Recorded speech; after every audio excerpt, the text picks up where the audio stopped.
Hello everyone, today we will talk about how to fix or how to solve the problem of keyboard on Google Maps. You click on settings. Here on this page you can click on apps, default apps, app settings. Here you can search about the application of Maps or Google Maps. Then you can click on first stop and you can click OK. Here we'll enter to the window of storage. Then you can click clear cache. In the end you can go to Play Store.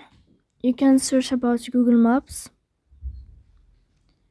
You can uninstall your app and you can uninstall it again to fix that problem. So please don't forget to support us by like and subscribe. See you next time in another video, and thank you for your attention and your